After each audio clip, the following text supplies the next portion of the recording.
رسول اللہ صلی اللہ علیہ وسلم کا تو اس قدر اپنے گھر والوں کے ساتھ شفقت کا برتاؤ تھا. حضرت عائشہ فرمانے لگی کہ کبھی ایسا ہوتا مجھ سے کہانیاں سنا کرتی. کہانیاں، نبوت کی ذمہ داریاں، امت کی فکر، نبوت کی ذمہ داریاں، امت کا درد اور فکر، لیکن اپنی اہلیہ کی دلجوئی کے لیے آپ سے کہانیاں سن رہے.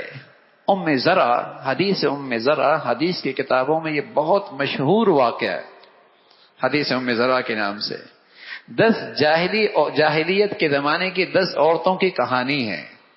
تو آپ علیہ الصلوۃ والسلام صرف اپنی اہلیہ کی دلجوئی کے لیے وہ سنا کرتے تھے.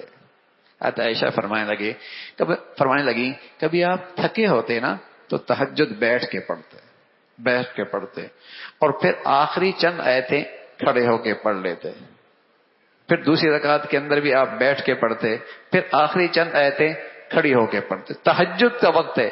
فرمانے لگے اگر میں جاگ رہی ہوتی تو آپ مجھ سے آ کر باتیں کرنے لگ جاتے، اور اگر میں سوئی ہوئی ہوتی تو آپ بھی تھوڑی دیر کے لیے آرام کر لیتے. کوئی کہ میاں تہجد کا وقت ہے، دعاؤں کا وقت ہے، تلاوت کا وقت ہے، اور اس وقت اپنی اہلیہ سے باتیں. سبحان اللہ. اللہ کے نبی صلی اللہ علیہ وسلم نے اپنے عمل سے سبق سکھایا یہ نیکی بھی کوئی چھوٹی نہیں ہے. اگر اللہ کے لیے یہ اختیار کی جائے تو یہ نیکی بھی بہت بڑی ہے. یہ نیکی بھی بہت بڑی ہے. اور سچی بات ہے جس قدر میاں بیوی کا آپس کی زندگی کا تعلق بڑھا ہوا ہوگا، اعتماد والا ہوگا، محبت والا ہوگا، شوہر بھی فتنوں سے باک رہے گا، عورت بھی فتنوں سے محفوظ رہے گی. لیکن اگر یہ تعلق کچے دھاگے کی طرح ہو گیا، ڈر ہے عورت بھی کسی فتنے میں پڑ جائے گی، مرد بھی کسی فتنے میں پڑ جائے گا. اور بھائی اب تو فتنوں کے آلات ہر ایک کے ہاتھ میں ہیں. اب تو شیطانی اغوا کے آلات ہر ایک کے ہاتھ میں ہیں.